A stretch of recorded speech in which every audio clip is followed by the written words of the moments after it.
He's currently still asleep. Okay. He might get up at some point. I tried to wake him up at 10:30 and he was hardly responsive. So I Okay. don't think things are good. All right. If he's not feeling well, that's okay. Um, we can, yeah, we can carry forth. I hope he feels better.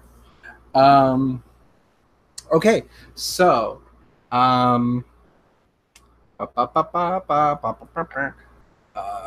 let's get into the Heroes HQ. So, you arrive at the Heroes HQ, and you step into, and it is the exterior does sort of resemble a treehouse, but also a castle. It's sort of like if a tree was made. It's like a stone tree, essentially, kind of like a baobab, and it's these stone, organic stone towers sort of grow out from this thick base, and they are topped with. They seem to transition partway into wood near the top, which is topped with branches and leaves. It is if a tower was changed, or if a castle was changed into a tree. And it is sort of sitting on a precipice on the side of a mountain, really in the middle of nowhere. It's just sort of a weird, semi-organic fortress on the side of a mountain in Masmaraz. And there's a big sign in the front. They're sort of where the stone-like roots split, and there's a big archway opening. There's a big sign that says Heroes HQ. And No girls allowed. there is a sign on the side that says "No girls allowed," which has been viciously chopped in half. Yes. And stabbed with several daggers. Yep. Love Constance. And the doors open, seemingly on their own, and reveal a large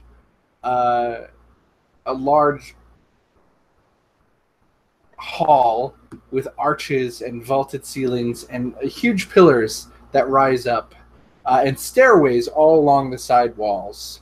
And it is pretty dark in there. It's only lit by sort of torches high up in the arches, and in that torchlight, you see a big banner that says "Welcome, Jewel Crabs." And this is the sort of entry room. They're like a collection of donuts or something. And there is a little table on the side with like a little like refreshments tray, Yeah. donuts, pastries, sparkling cider. It's really nice, and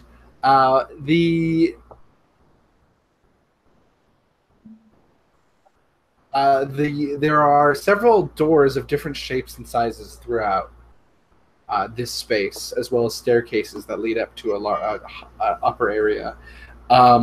It seems like the inside of it doesn't quite match the dimensions of the outside. It's not that it's bigger; it's just not the same shape. Yeah.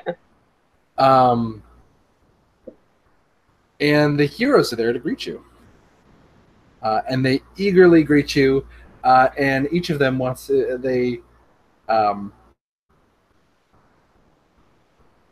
they're introduced by by Ralkin, the gentleman Kenku, who calls out a fanfare that sounds like trumpets blowing. Just...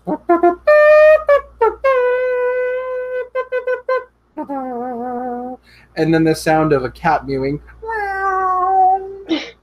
And then the sound of a pot boiling. And then he bows in a welcoming gesture. He boiled a cat? Yeah. Fanoa is instantly terrified. Mean.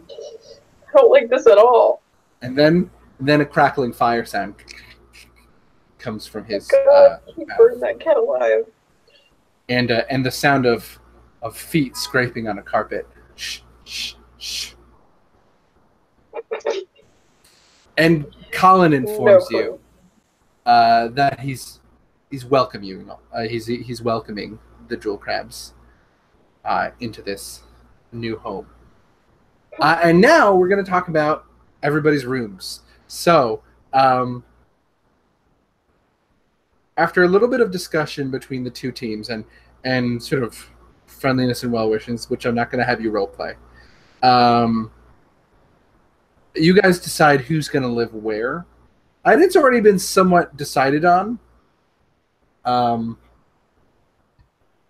Lucian and Colin couldn't decide who they wanted in their room. They were trying to get basically more and more people into a room that would not fit them. So it was decided that they weren't going to get anybody. Constance seemed surprisingly interested in having Fanoa in her room. She just seemed like that was just the sort of go-to person, she said.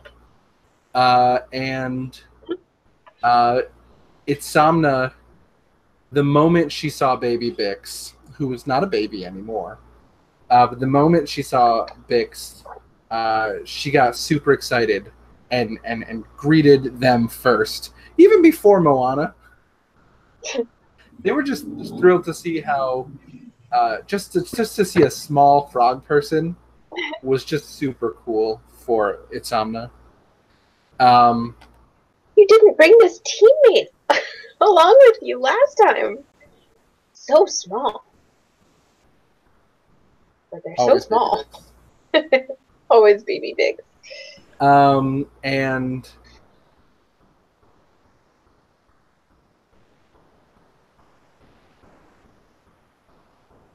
you guys are brought to your rooms. Colin kind of gives you guys the tour, since he is sort of the one responsible for how the place works. But he does it, with Lucian following along. Colin nervously gives the tour. Lucian adds comments. So let's do that. First, Colin brings you into the common room, which is a large, round, comfortable space. It has sort of a pointed domed ceiling and lots of couches, a large size harp in the corner, and a large size harp in the corner. The instrument and the I was going to ask what kind of harp you meant. Yeah.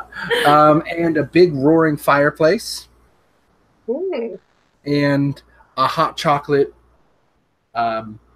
just a hot chocolate machine that Colin has whipped up. Hogwarts, and I am so here for it. The common room is very Hogwarts. And he introduces you to this room, which is the room where you can spend, your free time with the others, which you can feel free to roleplay take. Right. So this is kind of the main room, the common room. This is sort of where we all hang out and we watch the harp. We watch a lot of IDL, obviously. Lucian doesn't really want to watch other things, so we watch a lot of IDL. And anyway, this thing over here is enchanted to give you hot chocolate. And listen, jewel crabs, I don't want to overstate anything about my house, but it's magic hot chocolate, and I don't know what else I could say about it. The fireplace is nice too. If you want to add wanna features to the room, Tig as Colin, feel free to. This is our big corner couch that we all kind of pile onto. It's a sectional, but oh god, we're gonna need more seating in here, aren't we? That chair is haunted. Don't sit in it. Oh, okay. I got that Noah was about to sit in it. as a small graduation present. Ralkin makes a sound like weirdly enough, like a crow cawing, but from the distance. And then an organ just. That's what we call it.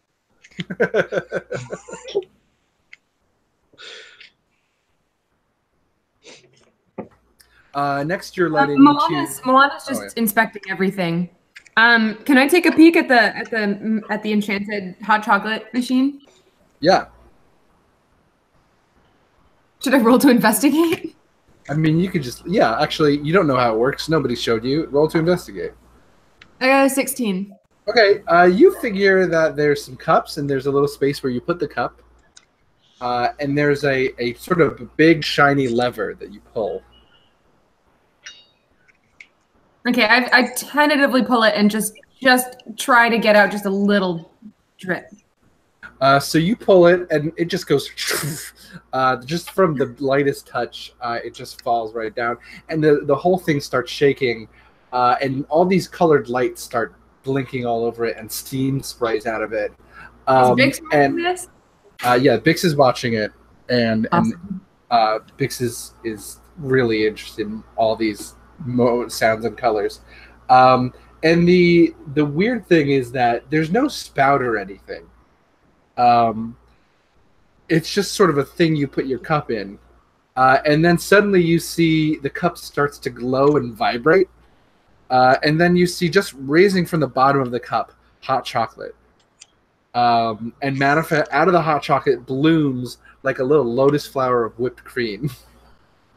Just, and then you hear a bell go ding, and the hot chocolate just sort of scoots itself forward. Can I add another feature? It's Yes. a really small one. But over on a wall next to our giant sectional couch, there is a narrow bookshelf, just like a very small one. And each of the shelves has a little tiny nameplate under it and it's got the name of one of the heroes on each one. And it's the books we're reading right now shelf, so that the whole place doesn't get cluttered with books. Mm-hmm. And Collins is the only one with anything on it. Love that. Brilliant. And it is the whole thing is full. Yeah, and like there's also one just like tucked in on top. Yeah, of the other yeah. books. And he's reading them all simultaneously. And that brings us to our next room, which is the library. The books that Colin isn't reading right now, but may at some point. Will at some later date. So now I was saying before you showed up, Tig, that I was going to have people sort of describe their own rooms, and since your hero isn't really sharing a room with a jewel crab, I'm going to give you completely free reign to describe the library. Oh, okay. How big is this place on the whole? Well, I know dimensions in here are a little bit weird, you said, because I guess that makes sense. Dang magic families. So I think, like, what would Colin even do with a library that didn't have like a balcony running along the edge on three walls in there? Yeah. Fair call. Yeah, with like a big set of steps on wheels that are on a track, that kind of thing.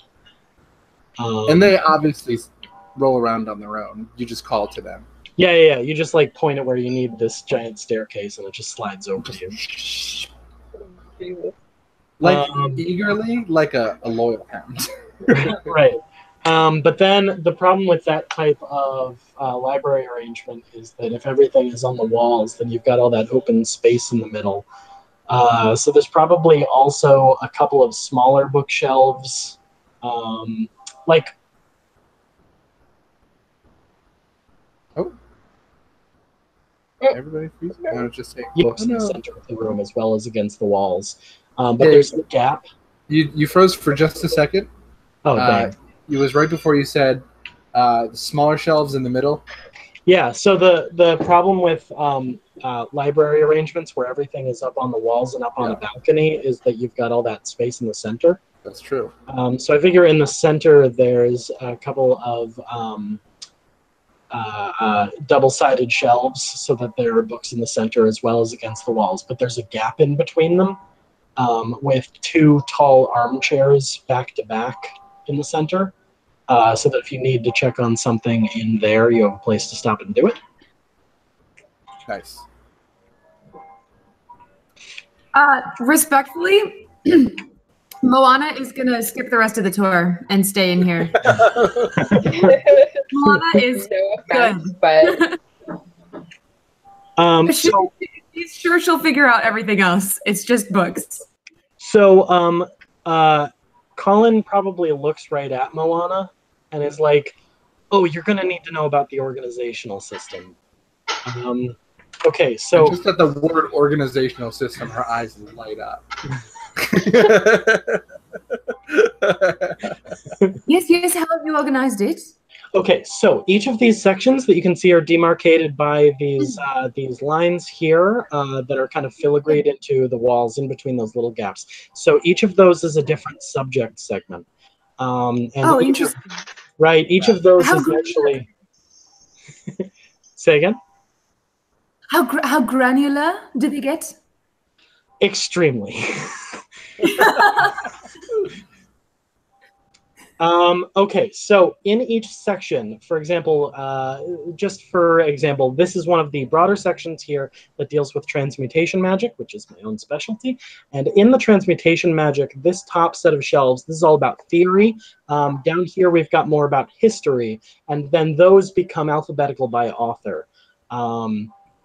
And then there are sort of workbooks down here as well at the bottom, and instructional manuals. And yeah, so each workbooks about the history of the theories. Where are those? That actually, here's a fun thing. He reaches for one of the shelves, and he just like pulls the middle shelf between those down, and it opens a different shelf. Like it's just a weird magic thing where there's more. I love it. You can see. Can I? That's so good. Moana has never seen anything like this before, and she's just got like literal stars in her eyes. Yeah, Val? As an aside, Sam is just gonna lean over to Lucian and be like, I think Colin has a new best friend. Hey, don't joke about that.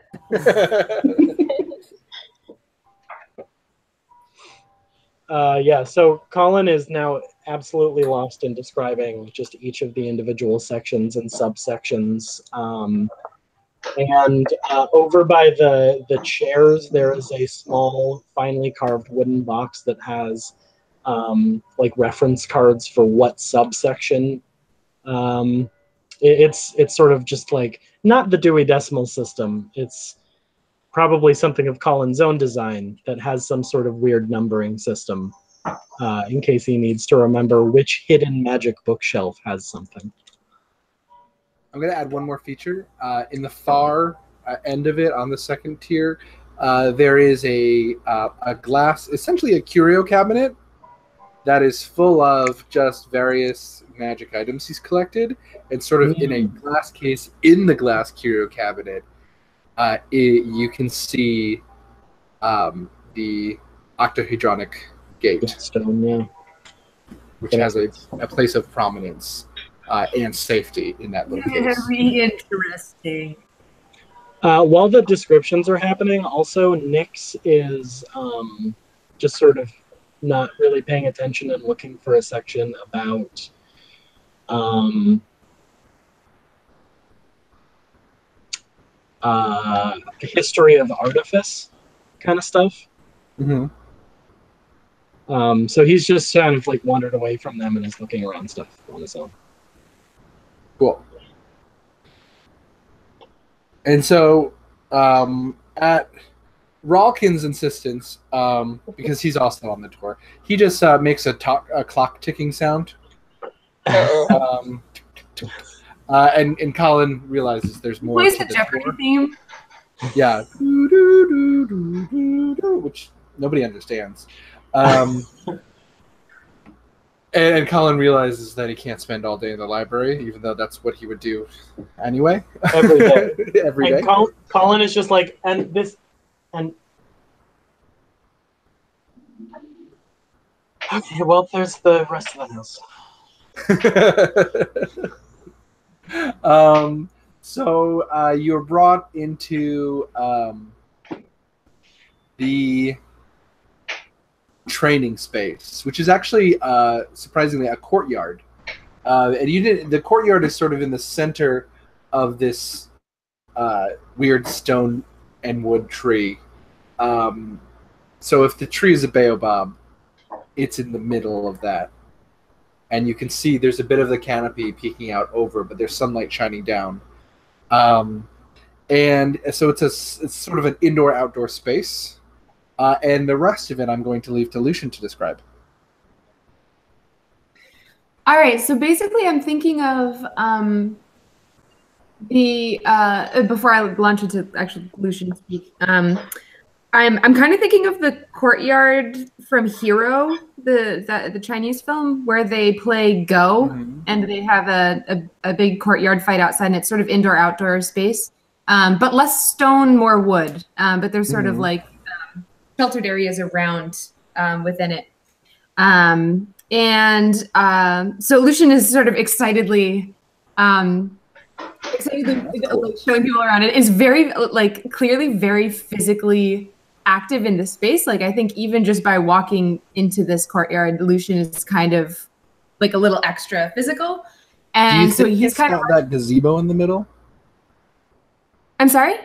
The courtyard in Hero, do you think it's got a gazebo in the middle like that?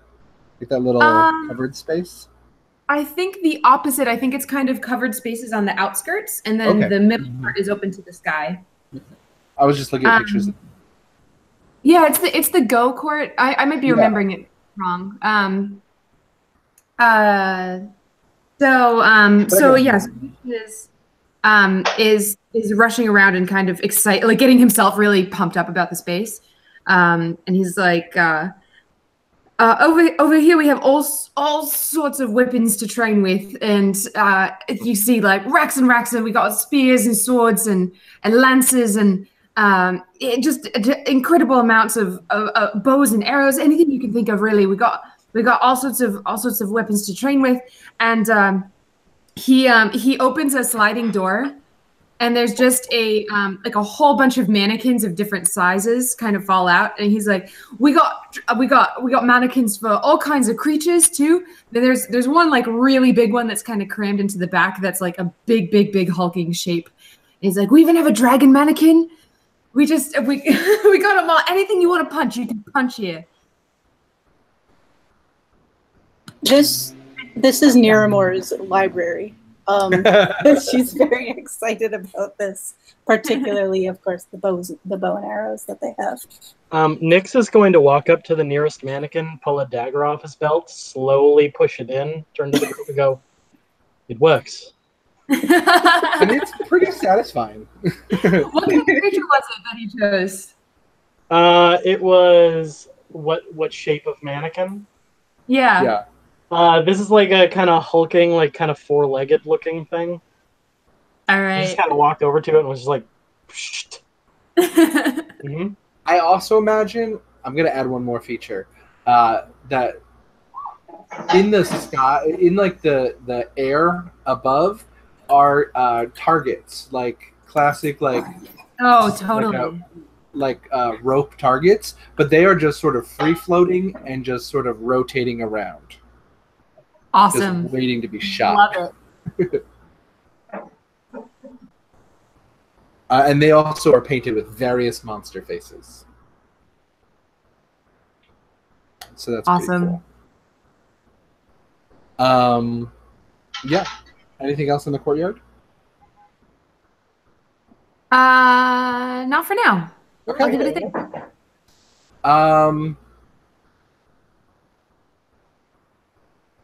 And you are brought into the dining room, which is it honestly it looks like fucking King Arthur's court. Like there's a big round table, and there is this room is very medieval. It's very stone, sort of similar to the first room, the stone arches, but it has simple iron chandeliers hanging from the ceiling, and the table itself is strewn with like maps and plates that haven't been cleaned up, and like sort of open books with notes written in them. And this is clearly not just a dining space, but a sort of a meeting space and a planning space. And there are tapestries on the walls, and the tapestries are actually scenes from the previous 5 dungeons that the heroes were in, and you see them in various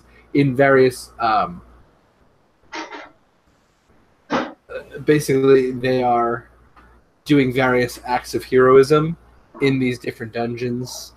You see them in what looks like you see a portrait of Constance sneaking up behind a mummy as the mummy is like grabbing for Lucian. You see another one of Lucian hanging over a sort of a pit with just like big blades that are crossing under him as Sam reaches for him. You see one of Colin. There's a lot of just, it's mostly it's Lucian in danger. There's one of Colin just shooting a big ray of magic at a griffin as Sam is on the back of the griffin simultaneously trying to ride it. And there is another one of them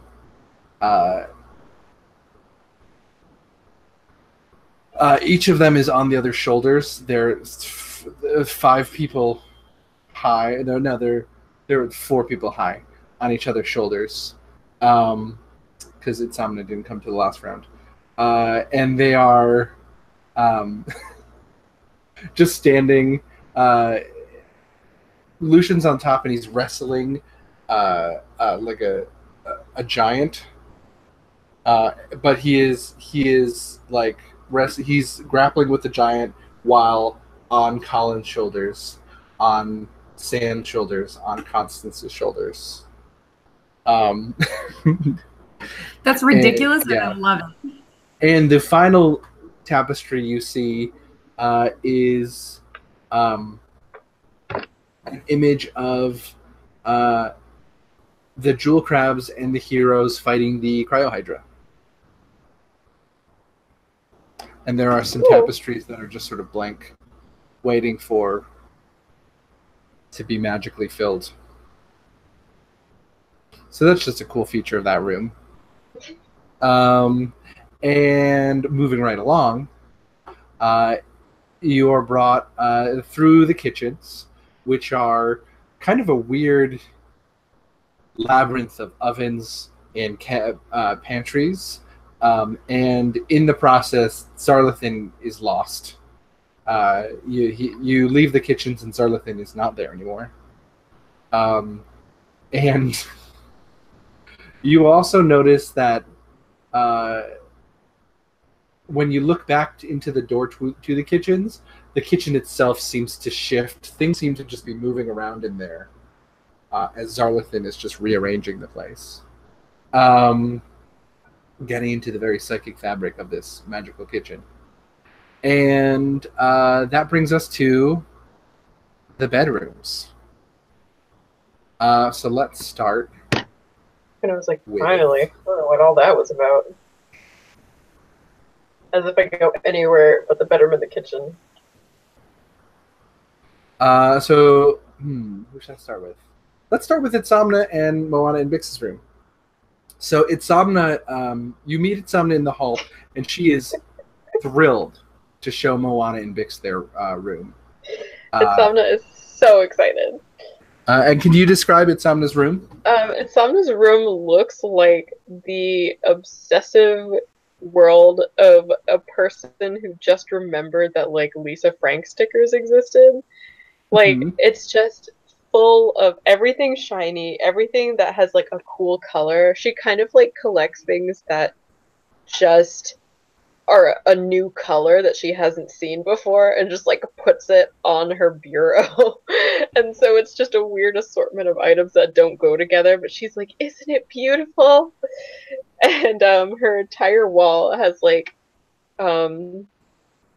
stickers that kind of are like enchanted to change color, which were a gift from someone. And so she just kind of looks at her wall a lot and just thinks about how pretty things are and that she's just having a great time. It seems like she's a little crazy, or it seems like she might be, you know, maybe a little high, but honestly, this is her genuine personality. She just loves colors and thoughts and good things. So, and so she just can't wait to share that with Bix.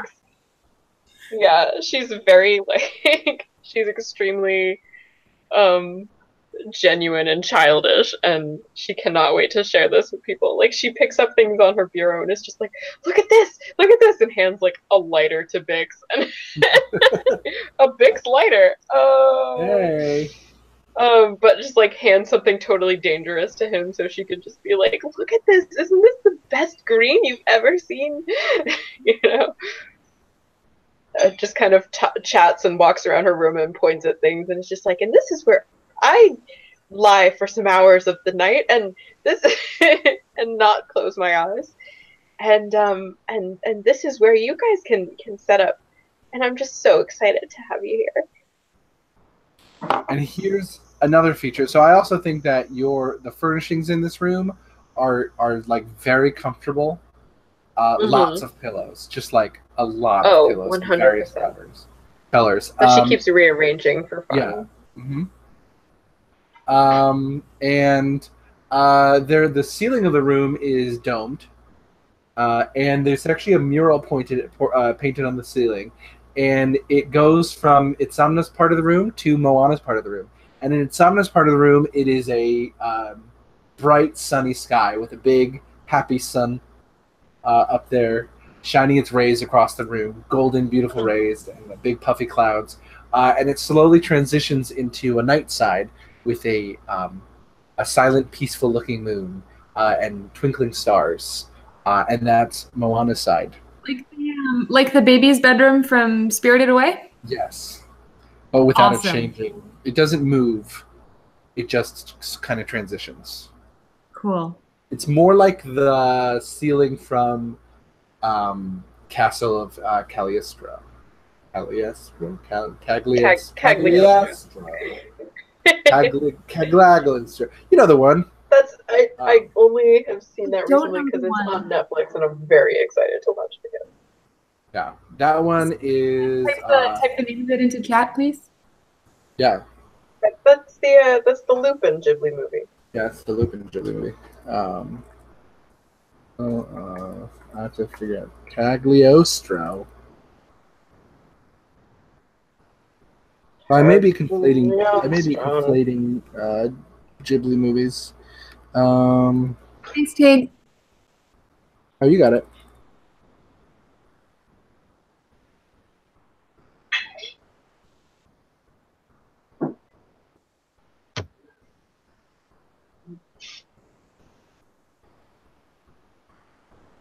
Yeah, that's right. Big bedroom, palm trees. Egypt scene. So that one's just like stars, but anyway, So Moana walks in and there's he's a. just Sorry, I just wanted to add one more feature. There's Go for it. a kind of the bed. There are two beds.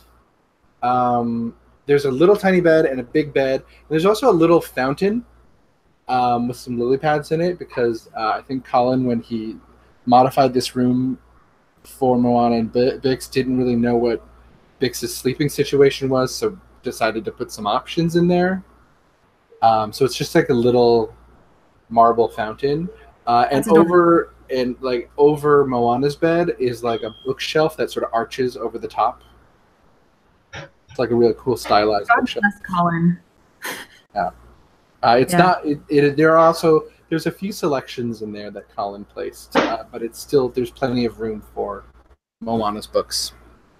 What kind of stuff did Colin place in there? Good question, Tag. What did Colin put in there?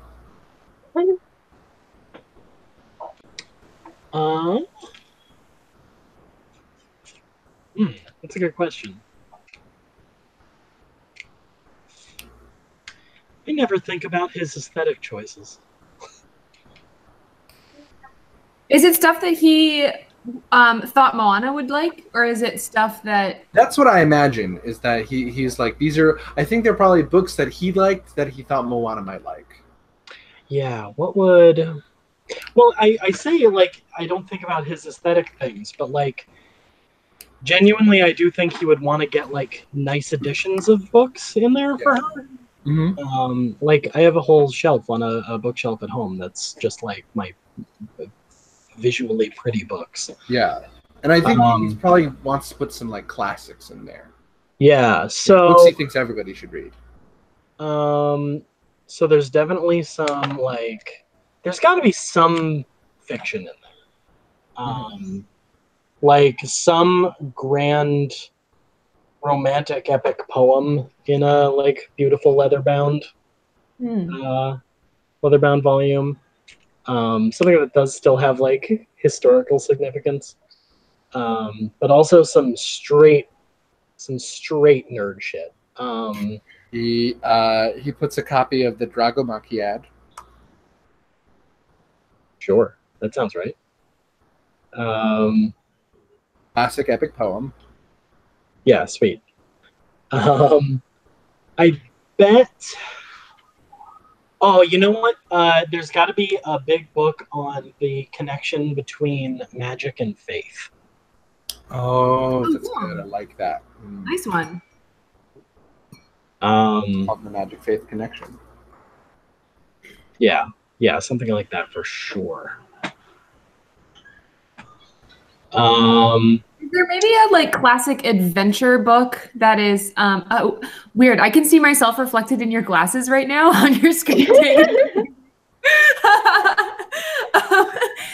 Is there possibly like a gosh, I'm thinking of like classic adventures that parents might read with their kids. Oh yeah, like something for Bix. That's a really good thought. Yeah, so like Gulliver's Travels or something of that ilk that's just kind of fun fantasy. Mm-hmm. What's this world's equivalent of Treasure Island? Yeah, perfect. Hold on. Fantasy Robert Louis Stevenson.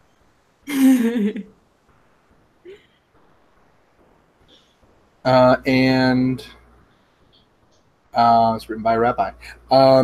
Let's see. Treasure Island is called Treasure Mountain. Mm-hmm. Treasure Mountain.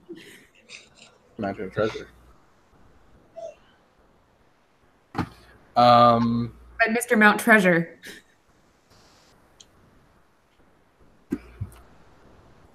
So, that was a terrible literally crickets when I said that. Sorry. It's all good. So Moana is just looking around this room and she's like, okay, Okay. This is a lot to take in. Okay. And she kind of goes and sits over on the bed and has this sort of I think you described it as like a little inset bookshelf that's around. Is that right? Mm-hmm. She sits within those books and she kind of like a cat choosing a safe spot from which to observe their surroundings. She kind of sits on the library and is just sort of looking around the room and kind of taking in this sheer riot of colors. What's Bix doing? I think Bix is very interested in Itzamna's space. Oh, for sure. And I think Itzamna is just showing Bix, like, manically showing Bix a variety of objects, and without like thinking, just putting more and more things into Bix's hands. Yeah, Some people like are just keeps getting piling it in. to their little fingers. Mm-hmm. And they're trying to hold everything, but also like trying to look at everything. And Bix is excitedly looking at everything, but also not knowing. Is also maybe being overwhelmed by how many things Itzamna is giving to them. Yep, no idea. And I'd say Itzamna is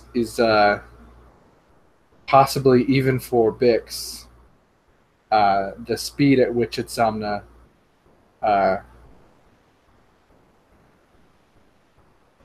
just sort of blunders through experiences is even overwhelming for Bix, a child.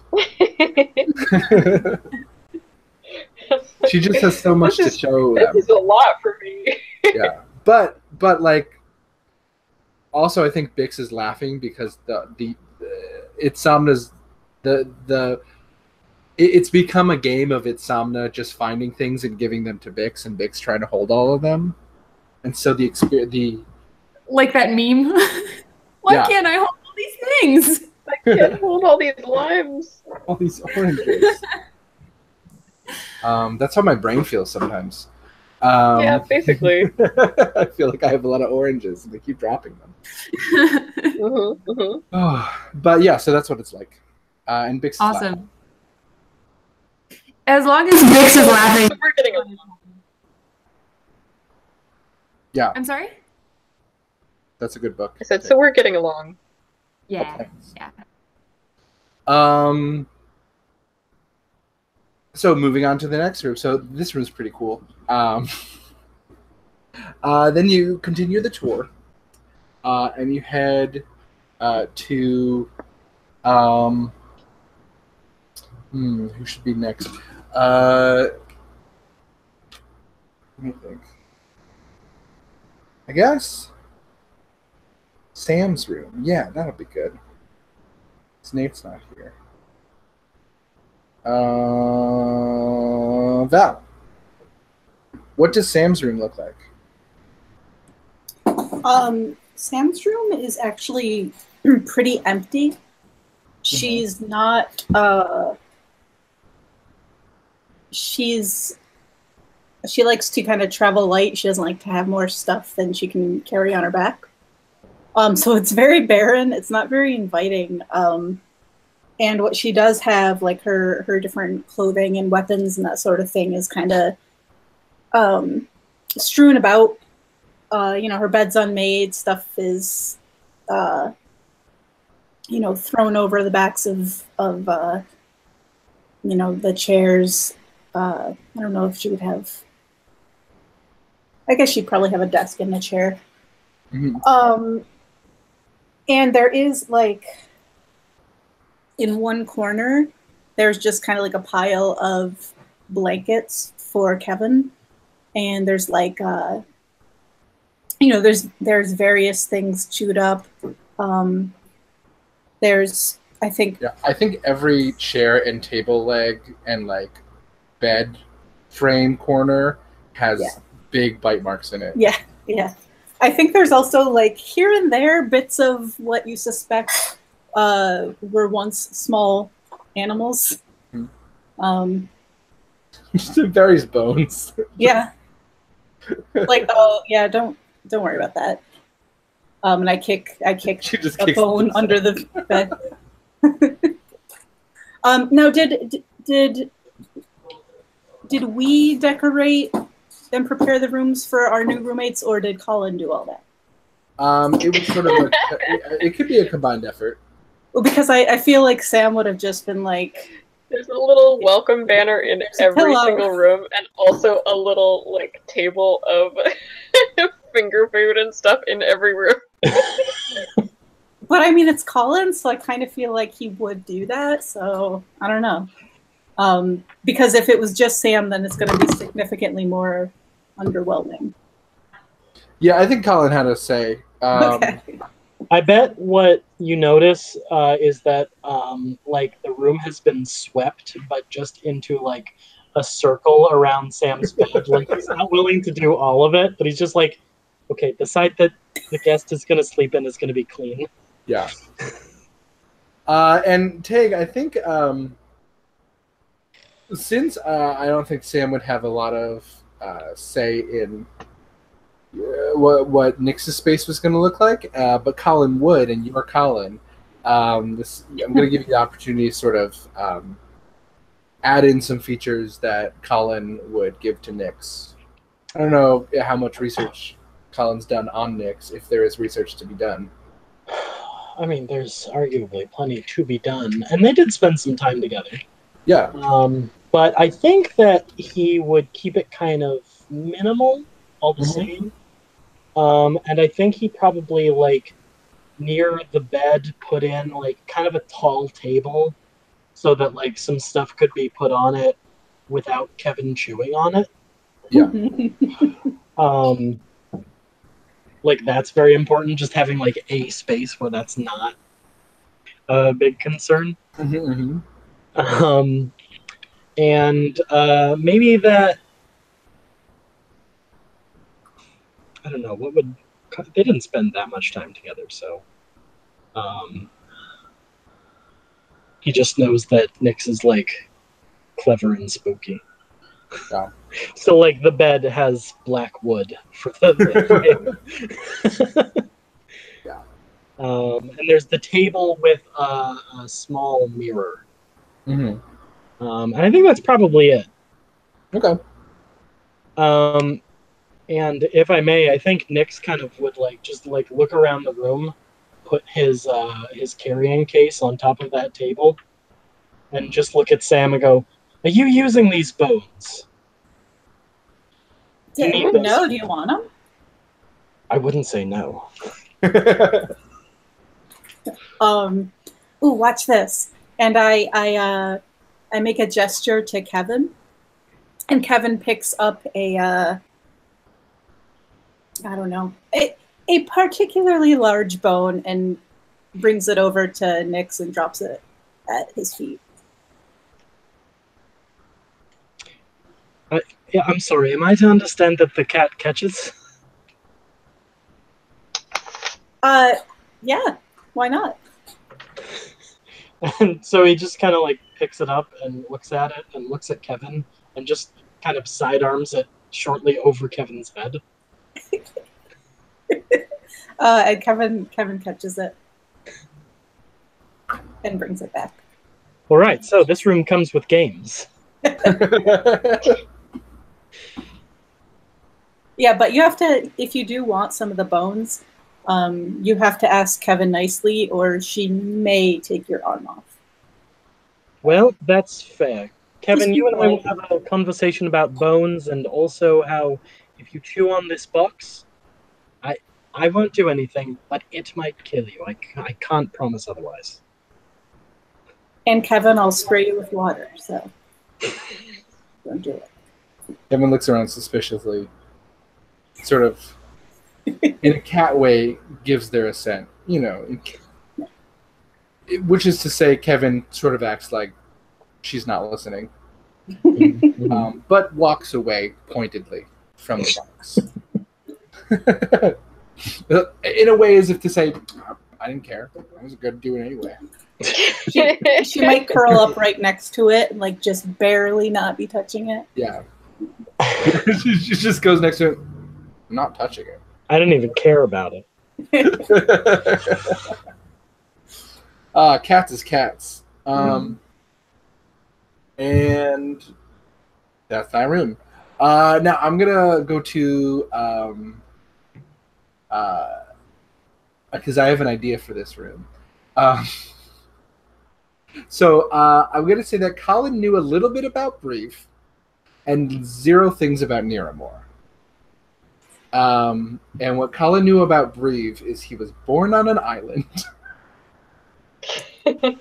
And so you step into a room that has been especially prepared for Niramore and Brief. And you step in and you notice that the floor is sort of like a carpet of bamboo, sort of the thin bamboo carpeting that's kind of woven together. Okay. And it's a very there's warm, friendly lighting, and it's set up just like a beach bungalow, like tiki shack, essentially. There's straw on the ceiling. There's like a palm and bamboo walls set up. There's a big mural of an oceanside. There's like palm trees that are potted in the corners, and there aren't any beds. There's just hammocks, and it's a very comfortable, cozy space that looks like Island Paradise. It's also in the basement because that's all that an affinity for caves is all that Colin was able to pick up from Niramore. And there's also like Niramore's space kind of looks like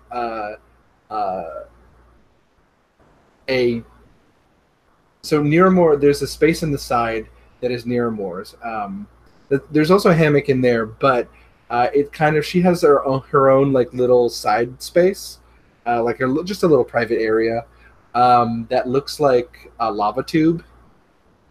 Kind of like just a tiny cavern for her to live in, and that's where her hammock is, and her little her like bureau and a place to dress. He built you a hamster house. It's not a hamster house. It's a cool little cave that is part of the room. Have a cool little cave. Is it like is it like a little niche or? Yeah, it's almost like a side room or like a walk-in closet. But like it's got a little window, like just a little porthole that you can look into the other side of the room. But there's also like a nice grass curtain that you could put on there if you wanted to dress privately. And then there's their hammock is set up in there, and it's sort of like just as if there was in the side of this little beach bungalow just a cave, as if the beach bungalow was made on was like built against the side of a volcano, and there was a little volcanic cave on the side there. That make sense? I think so. Okay, I'm cool. picturing I've just come up with it. That's all. And Niramore is she's quietly pleased as she is, and would Colin be kind of introducing the space to them since they're both jewel crabs, or? Yeah, I think so. Okay, so assuming that he did that, Niramore is going to just kind of smile at him and thank you. It's perfect. And she goes and investigates her little nook. And you said there's like a window almost into Breeve's side. Yeah. Mm-hmm. I think she's gonna like get kind of excited and like poke her head through the little hole and be like, "Brave, we're bunk buddies." And Brave says something. Yeah, he reacts. Brave's response here. So now, unfortunately, Nate's not here.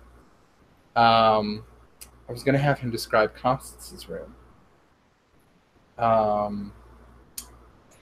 What do you think we should do? Should we all together come up with what Constance's room would look like? Or Who's should with we wait? Constance? Constance is with Fanoa. No.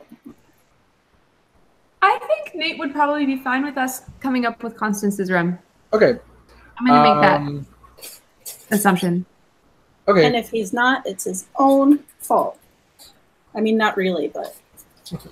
And I'm I think I'll probably let Georgia take the lead a little bit with this because it's also Fanoa's room. But things to keep in mind about Constance. She's from the streets. Streets. That's the main thing to keep in mind about her. Constance and Fanoa have actually sort of similar backgrounds. Not exactly similar, but there was a time in their lives when they were doing similar stuff. The difference is that Fanoa sort of chose that life at one point, whereas Constance just was born into it. So I chose the streets. Yeah. And she didn't choose the streets. The streets chose her. Exactly. You got it. You nailed it. Love it. So what do you guys think Constance's room would look like? Kind of like Ravens from Teen Titans. Mm-hmm. I don't know much about Constance. I kind of imagine that Constance's room would be like weirdly comfortable. Yeah, I Because imagine that too. It's kind of her sanctuary against what she knows to be like a pretty crazy and uncomfortable world. I feel like her bedroom is actually probably kind of comfy. Or at least imagine it has as being creature comforts in it. Yeah, no, I imagine it as having like the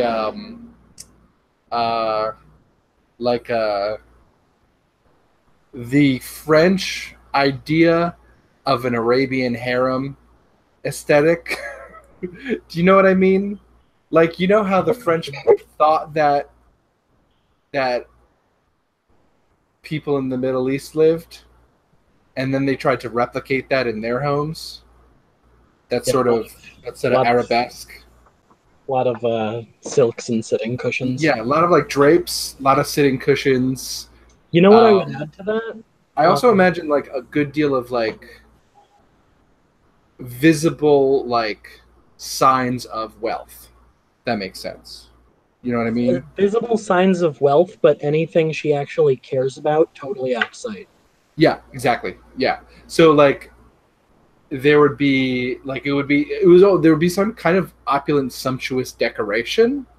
Not very tasteful, but all of the actual valuable items are tucked away into nooks and crannies. And I think there's a lot of like literally there are a lot of just little secret doors and little secret drawers and latches. Yeah, no, I agree. That's a good idea. What do you guys think? I like it.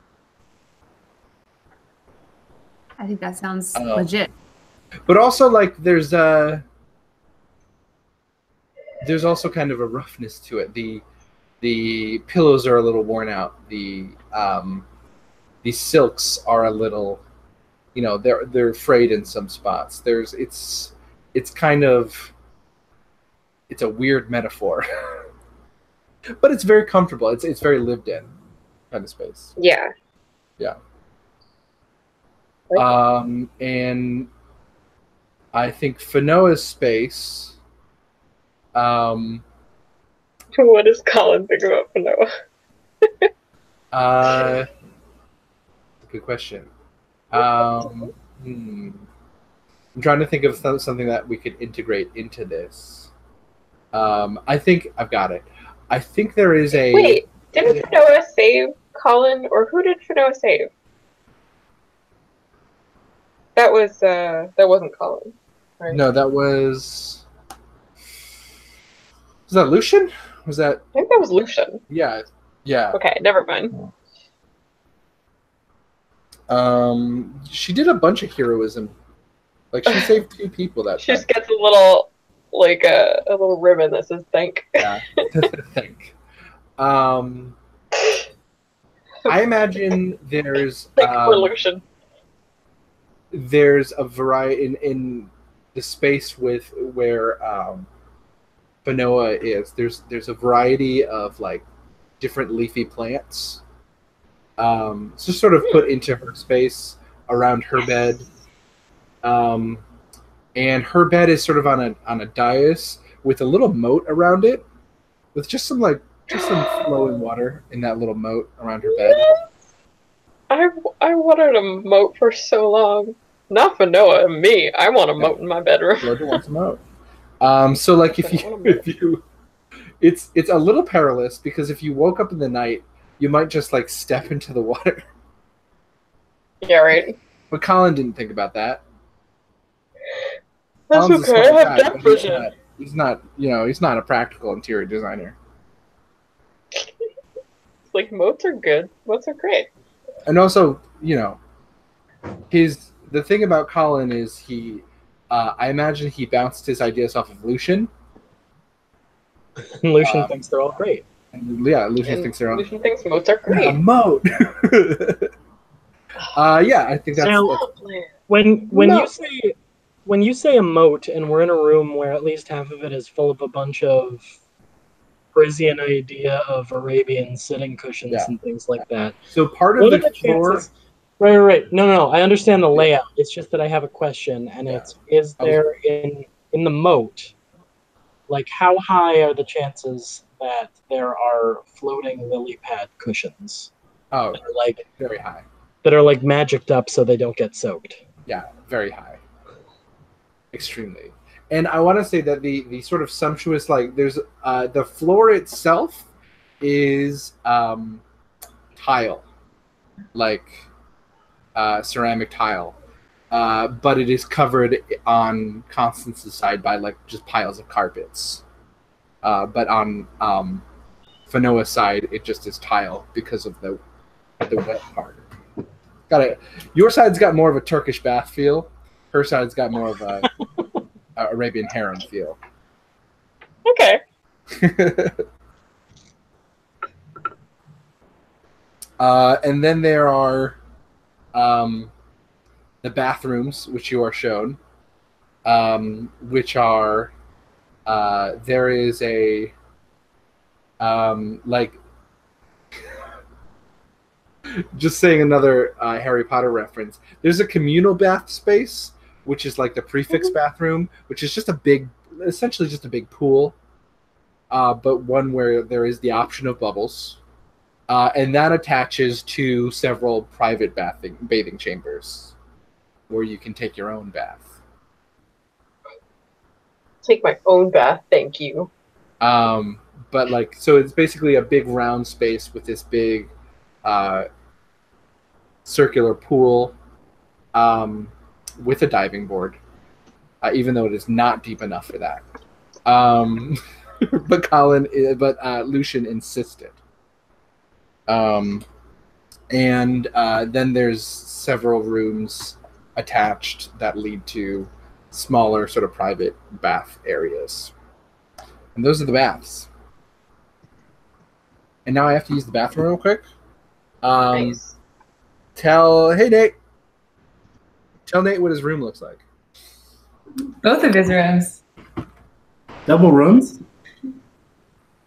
Hi everybody. Sorry I was late. I'm dying a little bit.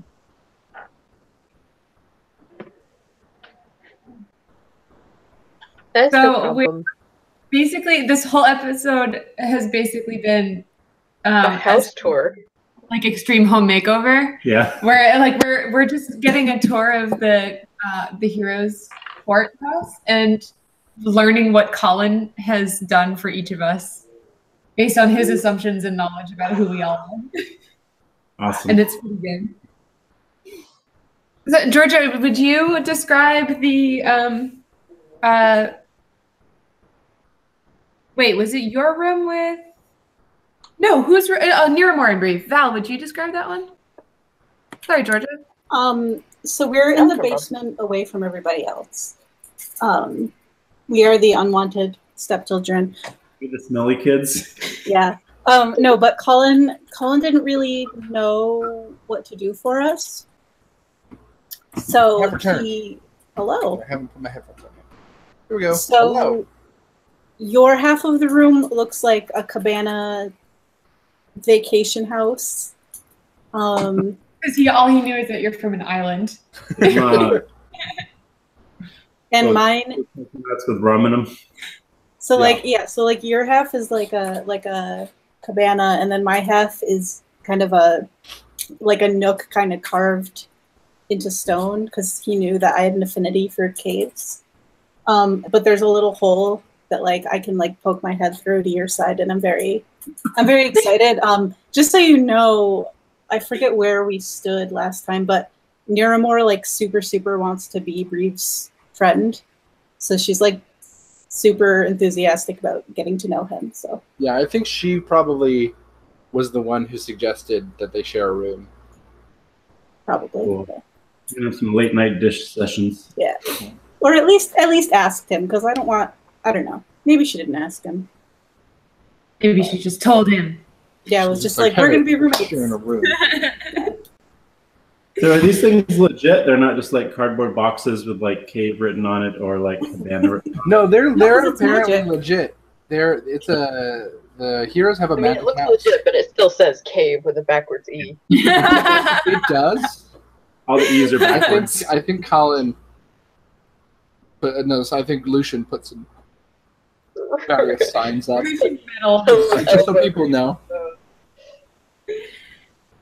And can we also mention Constance's room with Yes. Fino?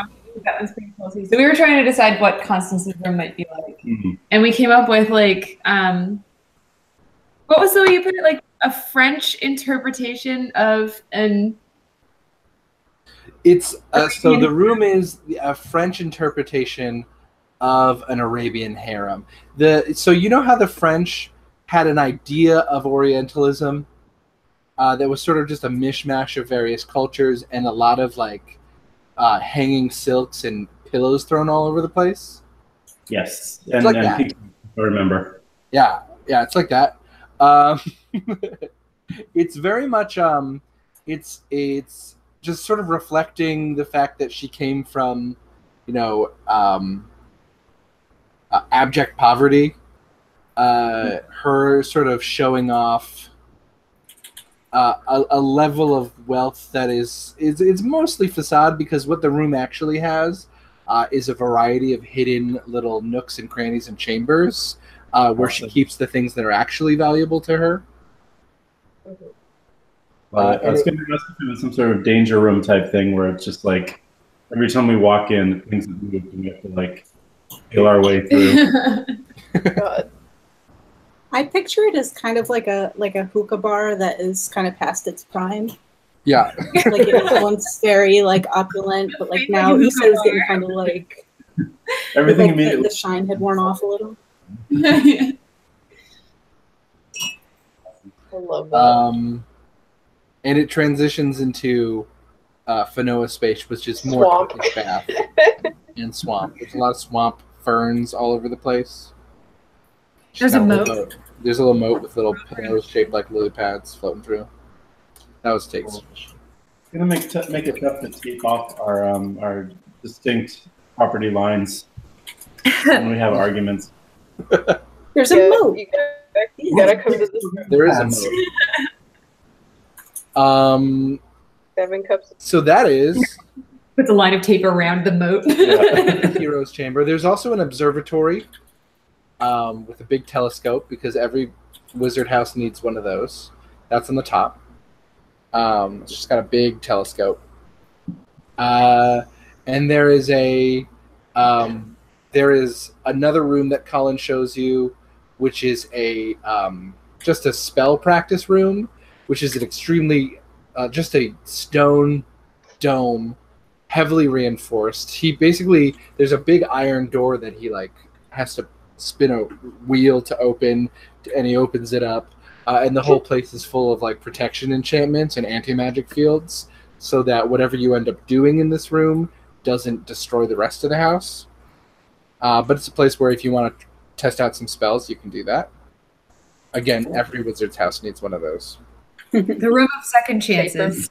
Yeah. The room of second chances. And so that's the tour. That was going to be the bulk of it. But for the last half hour, I want to do at least a couple scenes from party members. So I was going to have Georgia go because she didn't get a chance to really roleplay last time. That's cool with the rest of y'all. Sure. Well, this is short. It's kind of a roleplay with myself. Mm-hmm. So let's set the scene. So you've already moved in. I'm already moved in, so I'm going to be going back. Yeah. So once everybody's sort of settled in, it's the afternoon now, and you're going to head over. You're going to head back to the town where you just came from, and that's an easy portal trip away. You can still access that town. There's a portal right outside of. There's actually a portal inside of the. No, outside. That makes more sense. Outside, and sort of a landing on the mountainside to the heroes' headquarters. And that leads you to the Hall of Mirrors, and then from there it's just a quick portal step away to to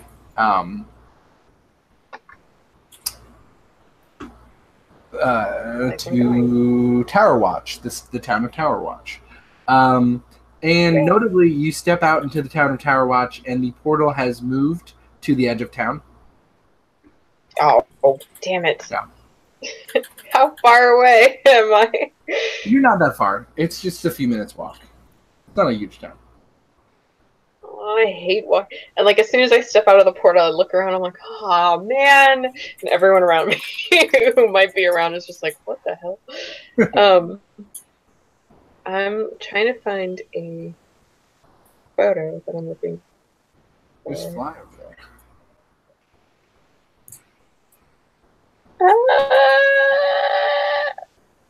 Why is everything so difficult on Facebook?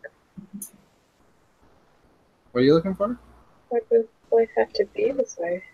I'm just trying to pull up the map. Okay. Yeah, so you'd be going, I mean, if you're going to the fountain, which you told me you'd be going to, that's number 3 on the map. It's a fountain dedicated to Inkosazana. That's mainly what I was looking for, but... And so it's in a square, sort of on the... It's kind of, it was kind of important to me to have the geography, but I have those here. Yeah, okay. Finally. So, cool. So, Noah goes to the fountain that has this, this god in the middle of the fountain, and, so it's in this wide circle, and there's, like, benches around, and she kind of sits for a second and watches people just walk around the area. And she sort of looks very nervous about something. And finally, she kind of takes one final look around and, like, very awkwardly kind of, like, gets down onto her knees and, like, kneels. And then she clasps her hands together, and she sort of looks around again and notices that there are definitely people sort of throwing her some curious glances, and she's very, like, self-conscious. So she looks down at her hands and tries to just focus on them, and starts sort of speaking to herself and the statue. And so she addresses the statue and it's like, okay, so I've never done this before, and maybe this can help. I am a little at a loss, and I need your strength, I guess. I've never appealed to a god before, so this is new. Bear with me. Huh. Everyone's looking at me. Okay. So here's what's going on. My family has been compromised by people who I don't trust, but are also related to people I do trust, and that's a little weird. Um, my world is under Greencoat rule, I think, right, Josh? Yeah. Yeah. Okay, just making sure. And it's all my fault. I took something that I shouldn't have, and now it's way too late to bring it back, and the damage is done. So that's great. I guess the Varix book is closed finally. I don't know if I should explain what any of this is to you, or if you've been following me. I really don't know how that works. Let's see. I guess I always thought that I would be able to maybe return back to that life if everything went wrong, but now that's not going to happen. So finally, that's kind of closed, and I guess I'm glad about that, but it doesn't seem to be in a good position. I have some dragon teeth now, and a snake staff. That's exciting. When Grom was here, he placed faith in me and said that he knew that I would do what I needed to do, what I thought I needed to do.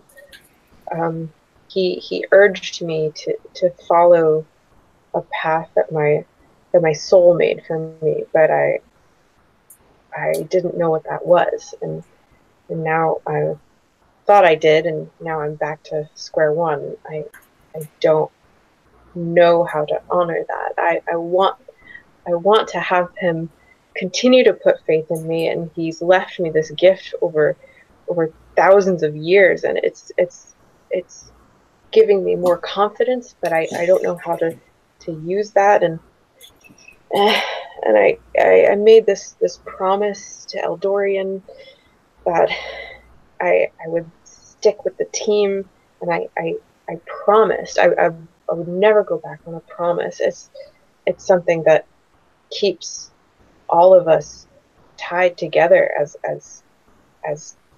teammates, as people, and now I'm furious at her. She gambled with me, she gambled with my family, and she's made poor decisions. Yeah, I mean, I've made poor decisions, sure, but how can I keep my promise to her if I'm so livid? I really don't know how to continue with that conviction and put my life at risk in this competition, but how could she so easily just throw my whole family, me, under the bus? She said that I was just a chip when she and her father, and I don't know. I guess I just want to know, is it worth it? Is it worth continuing this competition? I mean, what if I died here? My family wouldn't survive. I mean, maybe they would. I don't know. I feel like I should be there, and then if I do die, what if I go back to nothingness? And I would. Oh, I don't want to go back there. And this sounds weird. Could you give me something, anything? And she kind of looks up. Noah looks up finally and looks right at the statue and claps her hands even tighter. And it's just like, maybe I'd be good for like a sign or a warning or something. Maybe even a thought that this might be the wrong method of working this out. Anything would be great. Thanks, I guess. I don't know how to sign off here. And she kind of claps her hands a little bit and sort of, brushes herself off and is like, okay, yeah, great talk. Good talk.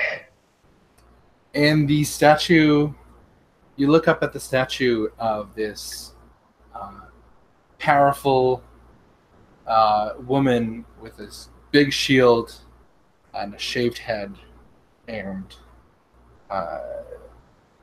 a determined expression and an outstretched arm. An expression that says,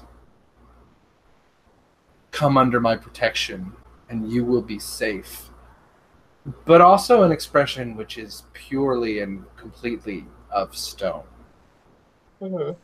The artist's rendering doesn't change the fact that it's a statue. And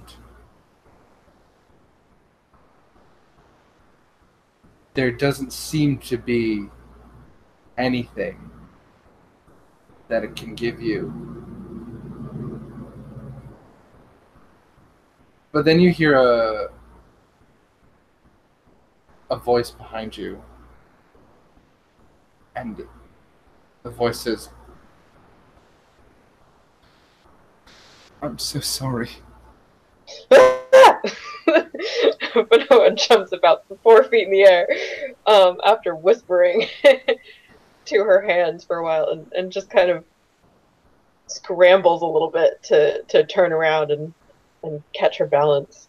It's like, what, who, what, huh, what, me? And there's Eldorian. And she's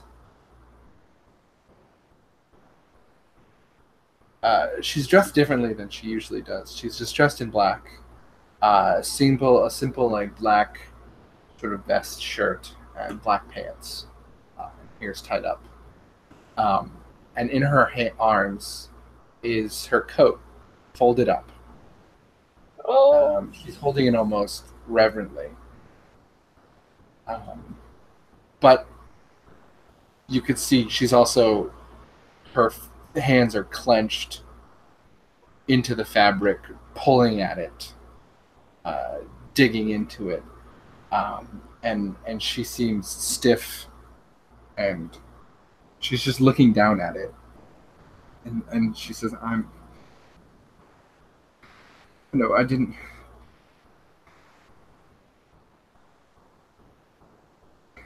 mean to. I didn't know what." She steps forward. And she sort of bridges the distance between you.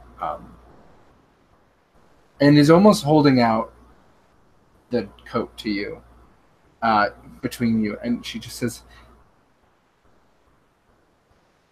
"I was so scared, Fanoa. I was so afraid." And Fanoa just kind of watches her face and just sort of stands close to her for a while and just sort of lets that be this admission of fault for what she has done, and this wave of instant forgiveness just takes over Fanoa, because she never wants to see someone she's close to, or someone that she sees so much of herself in, at this level of despair. Like, there's upset and then there's pure despair. Yeah. And so she finally realizes that, like, Eldorian has deep, deep remorse for these decisions that she's made. And Fanoa kind of reaches out and doesn't really know how to kind of describe all that she's coming to terms with right now, but she kind of just awkwardly grabs, like, Eldorian's, like, the lower part of her sleeve that's on her arm and just kind of tugs at it a little. And that's all that she can manage to do. She can't really say anything. And Eldorian looks down at the coat. And she looks at Finoa. She says,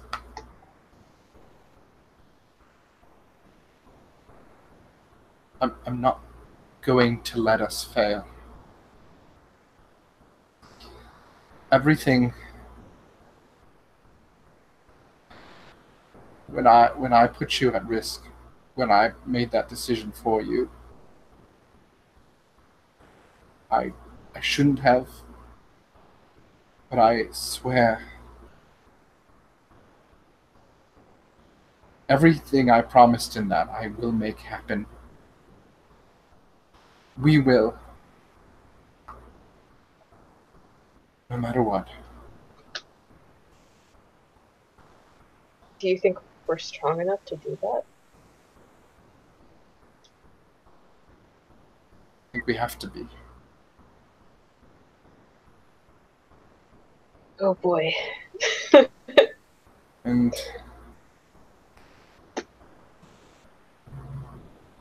I think you are.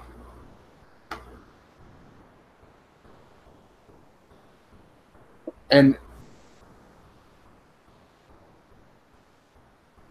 she surprisingly quirks a smile. And she, in a tone that says,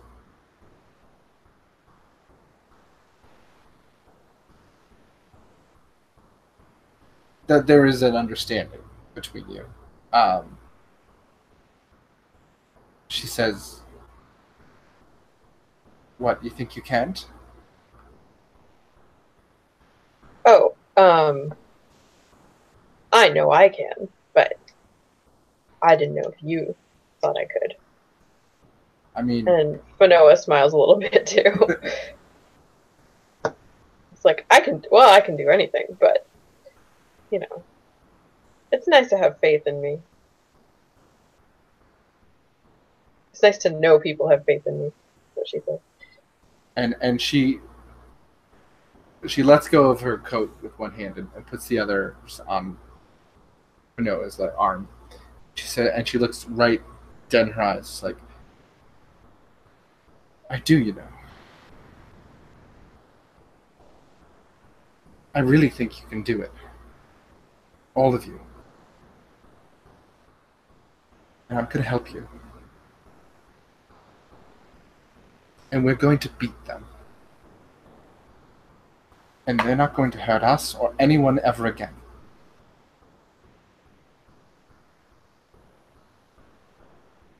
Wait, who is she talking about here? She's talking about her dad and about Varix. Okay, I figured.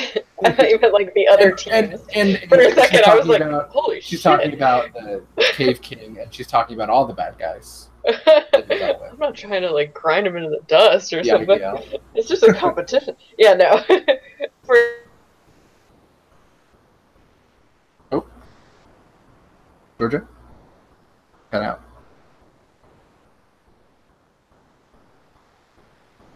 Oh no. We lost Georgia.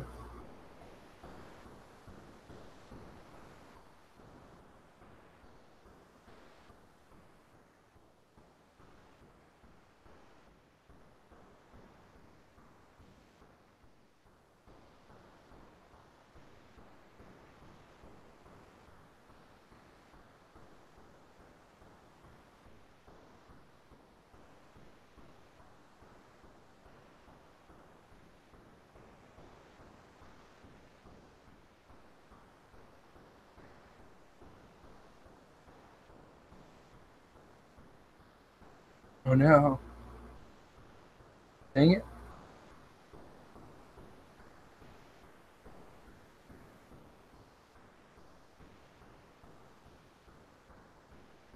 Right in the middle of some drama. That's real bad timing. Was she get kidnapped? He might have been kidnapped. Yeah, she may have been kidnapped. Georgia, were you kidnapped? Hey, Georgia, were you kidnapped? Georgia! Richard, are you driving over train tracks? Can you hear the ocean?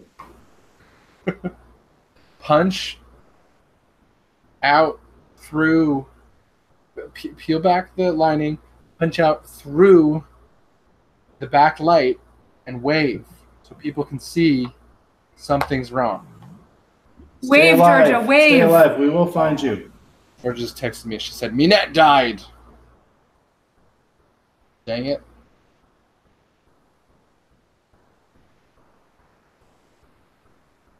All right, we'll have to put that scene on pause. That is a dramatic place to pause it. Yeah. I know, right? I feel like But the end Eldora of the is like, scene, where'd she go? Yeah.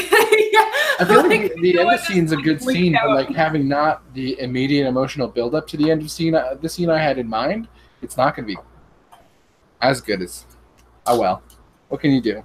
Nothing. What can you Literally nothing. Well, while we're waiting for Georgia, I wanted to do. We're almost to 9 o'clock.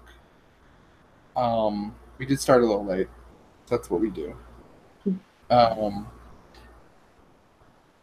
But let's see if Georgia shows up in a second. If not, Q, if you don't mind doing a quick scene. I don't mind. I had one in mind for you. Yeah. It'll be similar. So I think this is going to be speeding ahead. I think actually, let's say that Moana went into this room and watching Bix and Itzamna playing around, sitting in this sort of safe space that she's made for herself in the bookshelf arch in her bed. She starts to doze off. It's been a busy couple of days. She's been going through a lot. Probably not sleeping well. And she, finally is relaxing a little bit. And she dozes off. She opens her eyes. And she's in that cave again. And she can see the walls are lined with the glowing mushrooms. She walks through the cave, through the soft earth. And I got a text from, whoa, that's crazy. Wow. So Georgia might be a little while. Some crazy stuff happened. And you step into the chamber that you know to be Yi's. And you see a figure there, and it's familiar. It is a silhouette of light, of white, bluish white light, but it's a different shape. And you remember the last time you saw it, it was larger, but now it's tall. It's about your height, and its figure is different too. It has a slender, feminine figure, which is odd because you always saw Yi as male. Mm-hmm. And it turns, and you see atop its head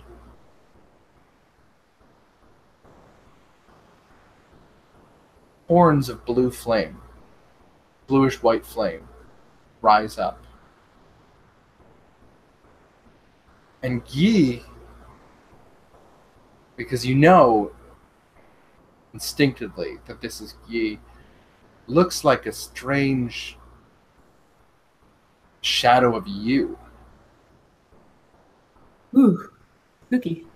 And Yi steps forward and says,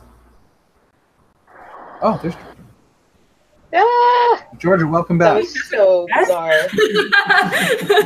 my internet just absolutely disconnected so entirely that when it tried to reconnect, it tried to connect to my workplace in Atlanta that I worked at in 2015. It was like, we can't detect this. And it was like, why would you what?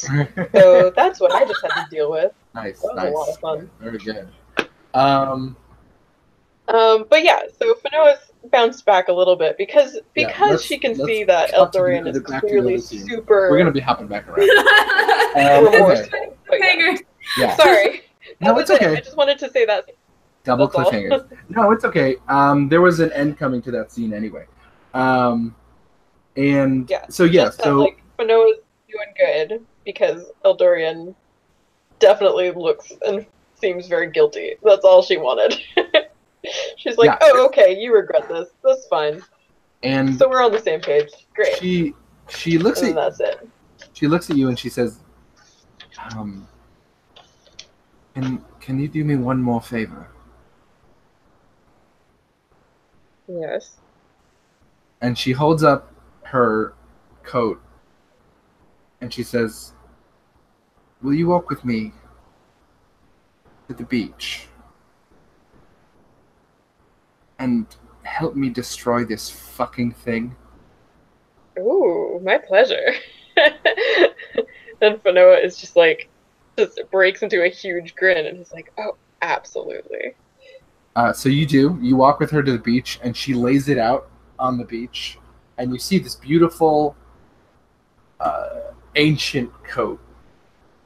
And you can see, perfectly the silken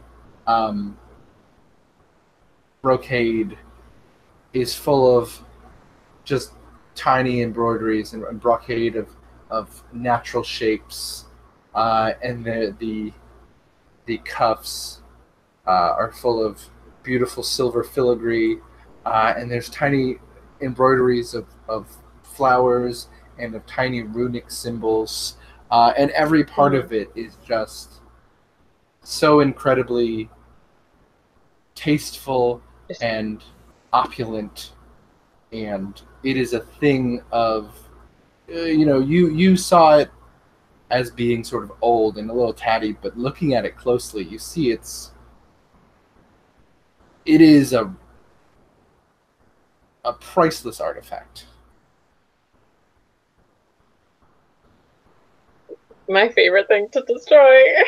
And Fanoa, there's a little part of her that's like, I know what this symbolizes, but oh, damn, this looks expensive. Are you sure you want to do this? And she says, absolutely. Okay. Last chance. I'm gonna cantrip it. Yeah, and so, what cantrip do you want to do?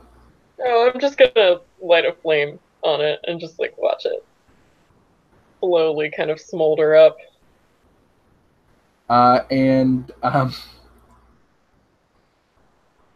She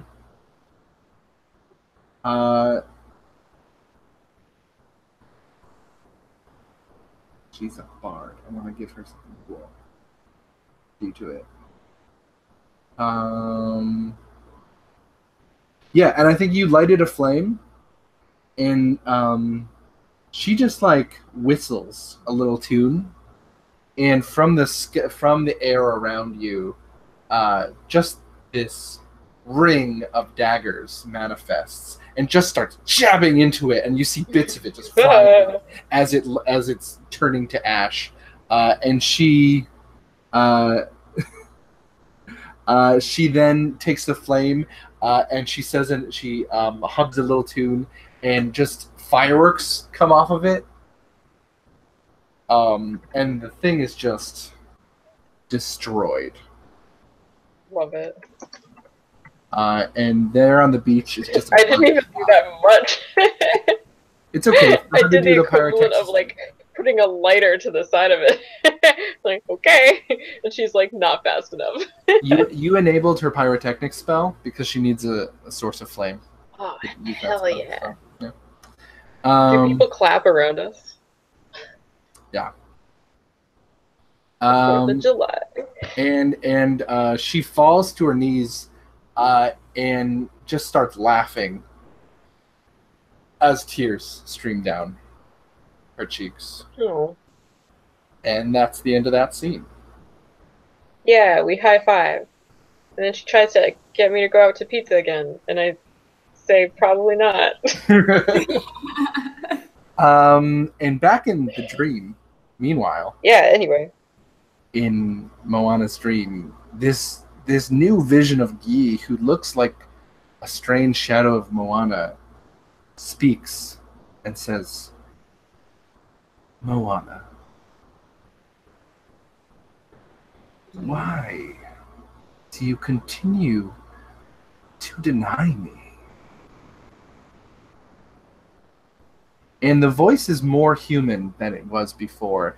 It's not so much it's still kind of a whisper, but there's a weight to it now.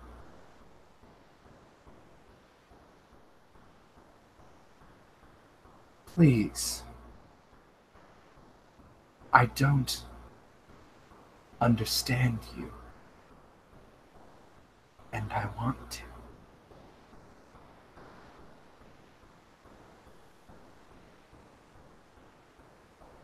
I need to know. Yeah. I need to know. I need to know my strength and what I'm capable of by myself. This is a little bit of a lie, but I'm going with it. Do you not wish for the gifts I've given you?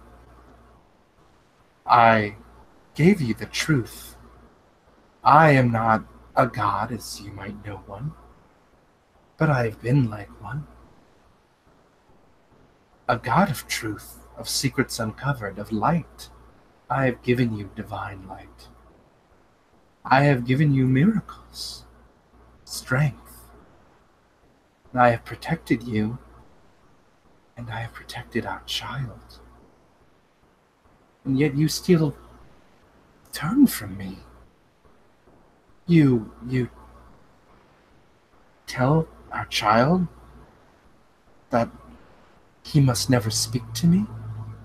You refuse my gifts, which I have manifested for you. I have done so many things. And you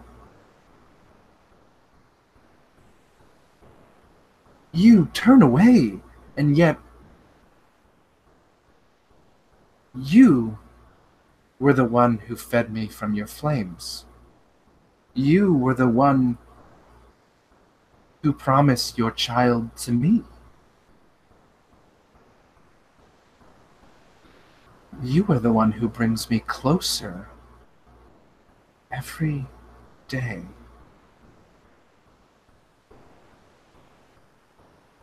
To actualization. You have made me stronger.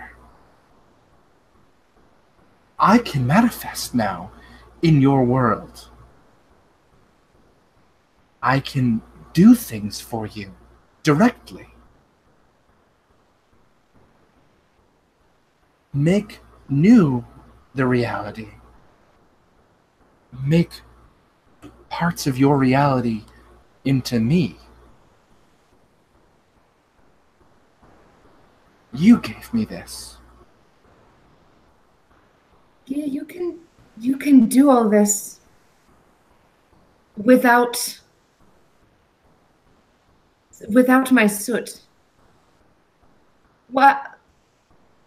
Why must I continue to feed you if you can do this anyways? Why do you need me? You are the connection. You are a stream of Ethereum. I am a growing thing. I must consume to become. You know of jewel crabs. Yes. I am like them. I must consume to become. You give me sustenance, and in return I give you power. Why is this a thing you deny? Why do you refuse my gifts? You Will you hid freely give me sustenance? you hid your true nature from me. I'm still shaken by that. I thought you were a god, and I was told to believe you, and you abused my trust. And I can be a god. I will be what you need me to be. Your faith has shaped me. Your mind, your actions have made me. You are the architect.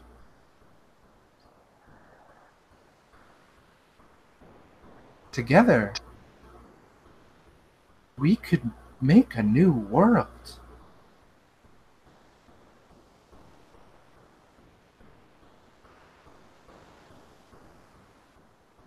I'm sorry, I'm not ready, Guy. I have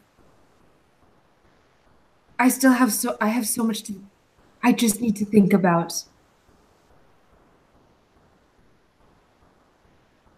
You may have your time. I am patient. I have been patient. I have waited longer than you know to be born. But I am eager to see how far I'll go, how much I'll grow. And if you need me, you may call on me. And if your faith is strong, I will come.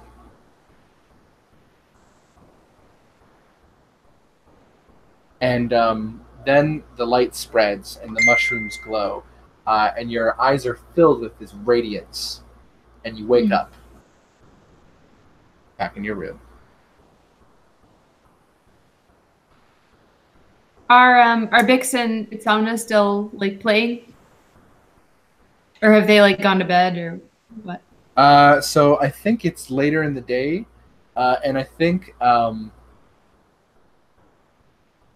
I think that Nyx and Itzamna are both napping. They saw you napping and decided to follow along, and both Nyx and Itzamna are napping in the pond. You mean Bix, right?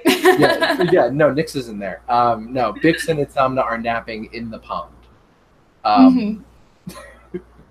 Which, you know, like, Itzamna is, like, just half in the pond, half out of it. Just, like, her butt and torso getting wet.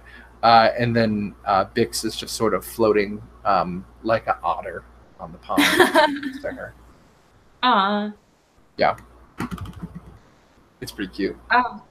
That's really cute. I am going to just bend down and give Bix the gentlest little kiss on their little froggy head and quietly sneak out and head to the library.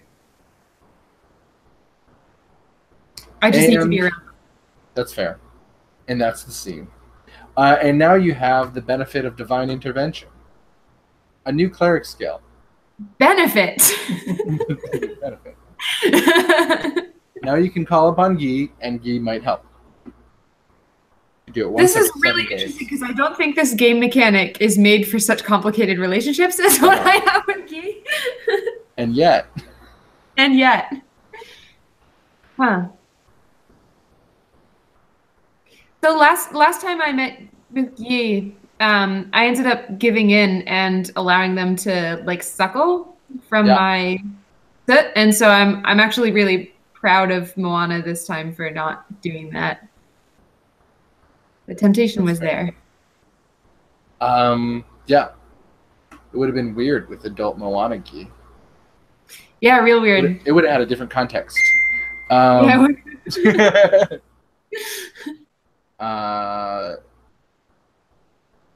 But I'll also say that you get the impression from Guy that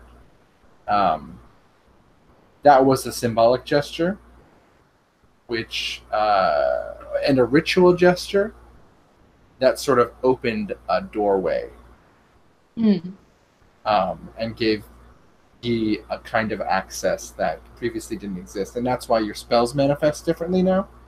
Yeah. Yeah. So Guy is still drawing power from me somehow. Yeah. Yeah. Even though Perhaps I'm not. more directly now than before. Yeah. Well, shit. Sorry. All good. You made that call. Well, all right. And that's that. Now, Val, I know you might not be here next week. So I wanted to do just one thing before we go. Just a quick little aside with Niramore. And I'm just going to set up a little scene. I'm going to put Niramore... I think Niramore is walking through the hallways of this this new house. And she's walking through a dark hallway, and she's remembering the dream she had. The part of it before she talked to Grom. And suddenly, more of that memory comes back to her. She remembers the movement in the dark. She remembers the realization that she was being hunted. And she can feel something large and silver is behind her. She can see a glint of it in the slightest sound of metal rubbing against metal and a mechanical hum, almost imperceptible. And she can feel the fear rising, wondering, where is Thanamore? Where are the twins? Where are all of her the other people she was hunting with? How did she get separated from them? Is she going to die? And she sees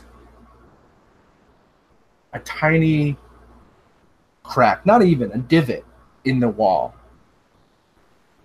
And she hears the sound coming closer and closer, stalking her.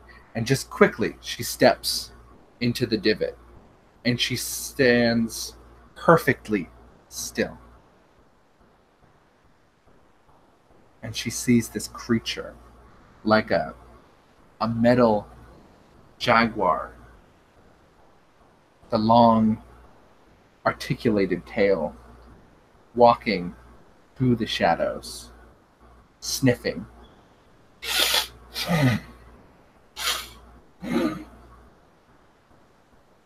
And it looks right at her.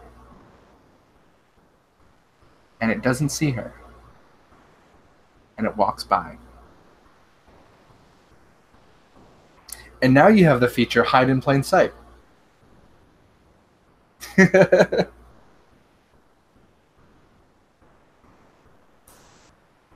want to add that.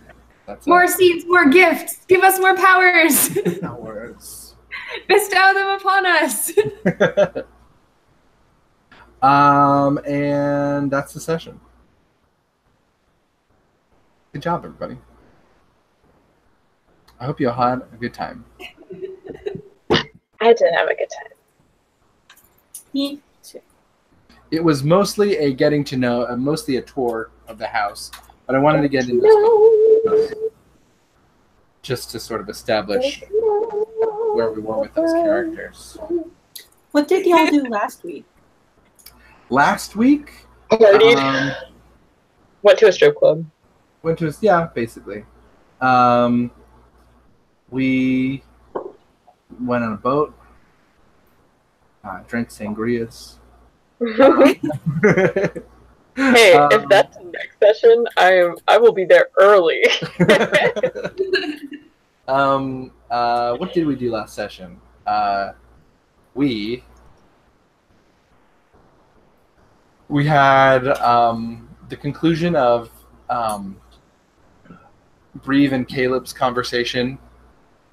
Yeah. With like a clear the clear beginnings of a romance. I was there for that. I was there for Yeah. that one. There was a little more of that in the next session. Okay. We had do we have? Oh, Nyx did his. Was that last session that Nyx? No, that was the session before that. The Nyx When he visited Eldeth? Eldeth, yeah. I don't think I saw that. Okay, that was last session then. Yeah, Nyx visited Eldeth, and threatened her with magic. Did a bunch of magic to scare her. It seemed to work. It was intense. Yeah, it was an intense, cool scene. Do you remember what else we did? They're blending together for me.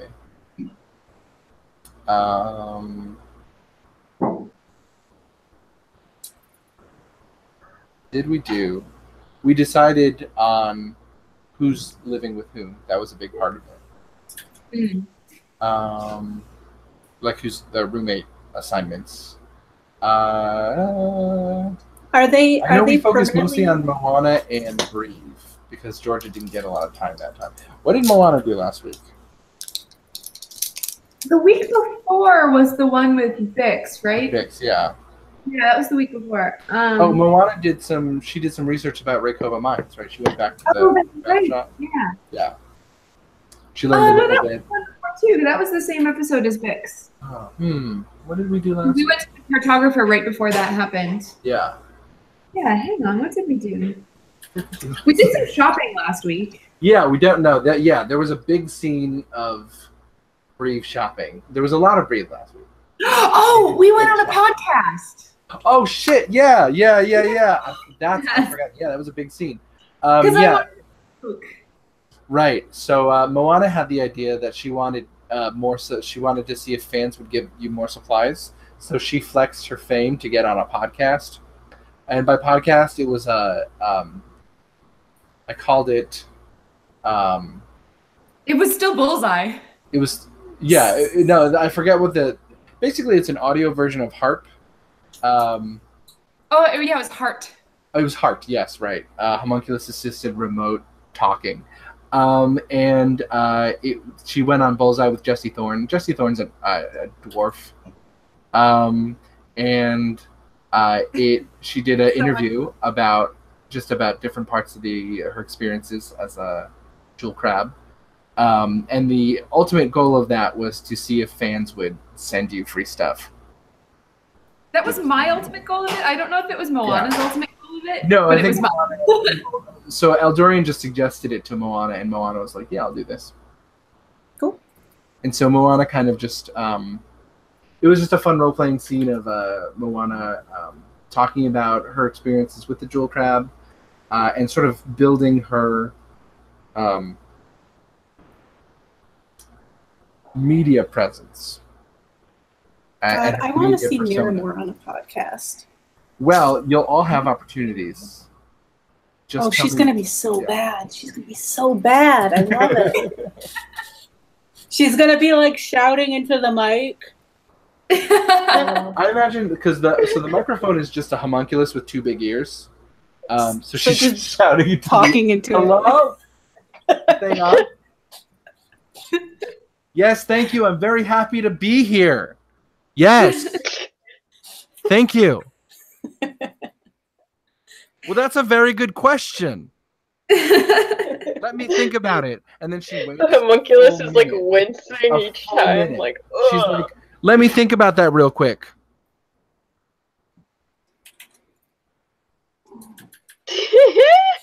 We can cut this out, right? We'll cut this. You'll cut this out, right? It's live. Yeah, that'll be good. Yeah, and this is a reminder, all y'all, especially Yuval, who wasn't here. There are things you can do to sort of. You're all at the point where I updated your fame scores.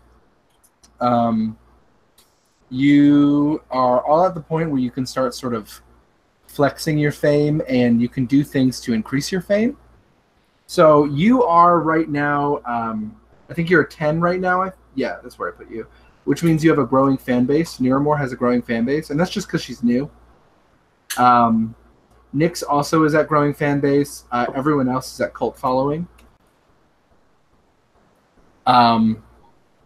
So there are things that you can do to increase your popularity. Also, I think that where did I say you guys were last time? I wrote it down somewhere. I think I said everyone was at 12. That we had 2 10s and 3 12s, right? Yeah. Because of that podcast has gone up to 13.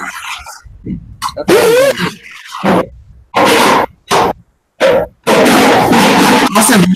Your microphone did a thing where it sounded like the devil was talking to you. Oh my gosh!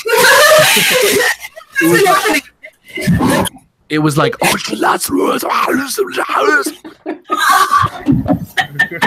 Oh no! It's still kind of messed up on my end. yeah, it is. I don't know if it's fixed itself yet. It does that You're occasionally. not going to be playing next week? I might be able to. Let me Okay. know. Yeah. It Next week- depends.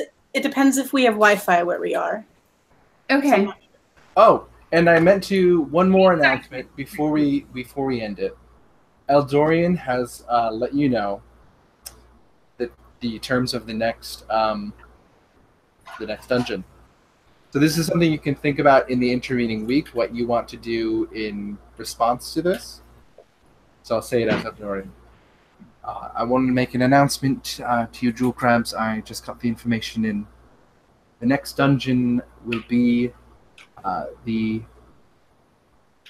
old Brass Helm factory. It's a subterranean dwarven factory. Lots of old machines, but some of them still function. Something to be worried about. But more than that, this is new. They haven't done this before in the IDL, but this is a survival round, and you are going to be. Well, it won't be surviving like it was in Azud Helm. It's one of the previously ousted teams, one of the losers, has been brought in to hunt you. Oh shit! You're going to be up against the Ogulakanu tribe. They're Goliaths, so take that into account. We'll discuss this more tomorrow. Oh boy. Oh man. So yeah, this is going to be a versus round, essentially. So we're going to be literally punted. Yeah, This is going to be a little more Hunger Games than it's already even been. Yeah, so their goal is to take one of you out, at least out of basically.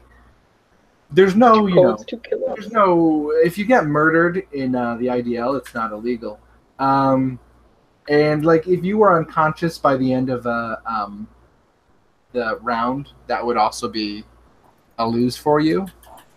So they don't have to kill you, but they can, is the thing.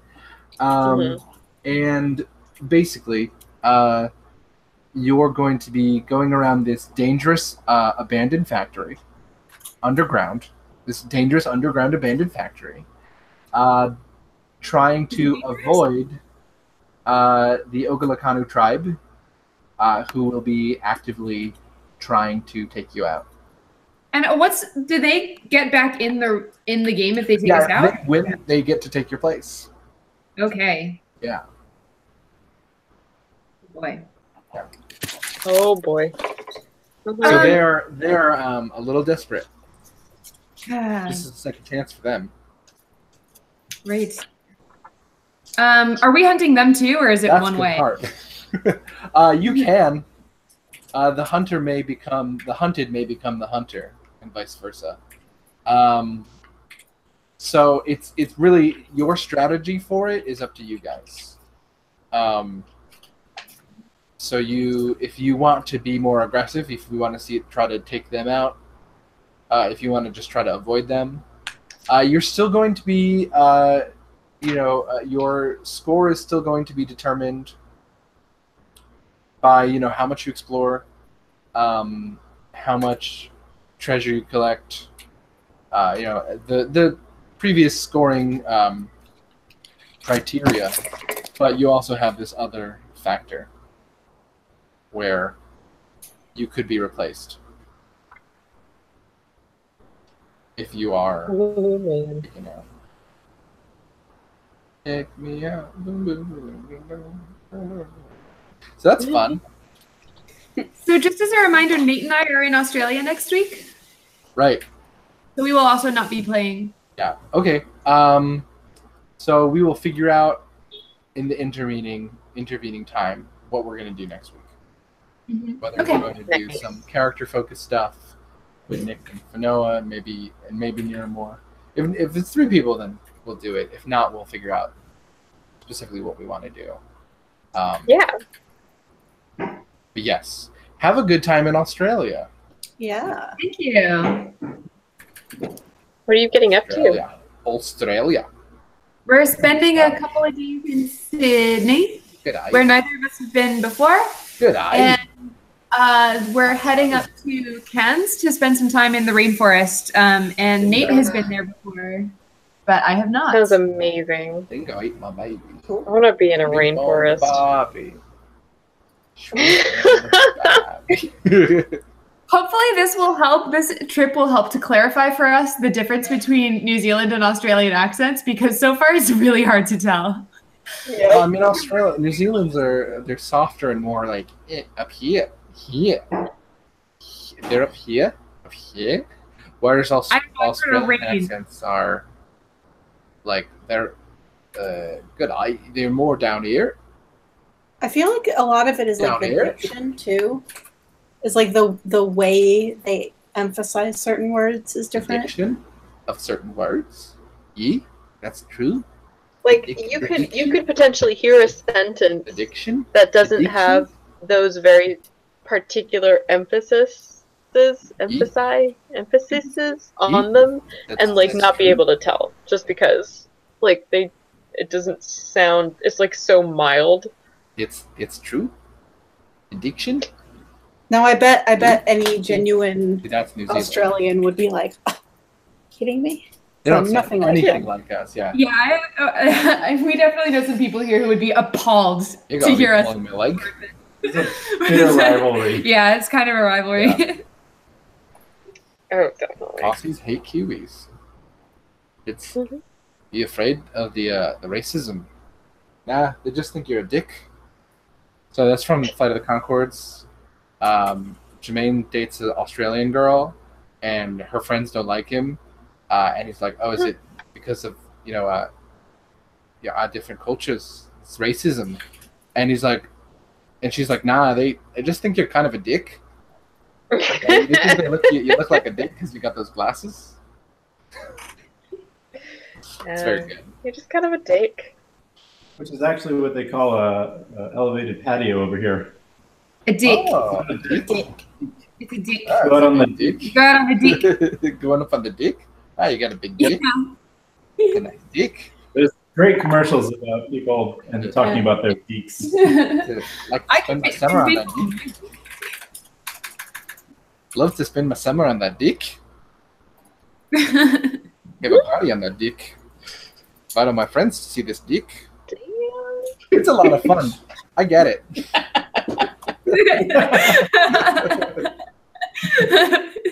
You see the appeal. It's got appeal. Yeah. They made up this ridiculous accent just for fun. That's right. They made it up. They could have That's taken. Okay, I'm gonna head to sleep. All right. Have a good. 'Cause I'm an old All right, lady. Granny. Yeah. Sorry. We took Yep. longer than. I've got to open a bakery at 6 a.m. Have a Sorry. good bakery opening. I always do. Oh my Oh. gosh. I just What? remembered I brought home so many treats. I Nice. forgot Nice. to. Very good. My head is so shiny right now. Sorry. Go on. Yeah. Sorry. I love how you were like, my head is so shiny right now. Sorry. Bye. Bye. Have a good night, everyone. Later.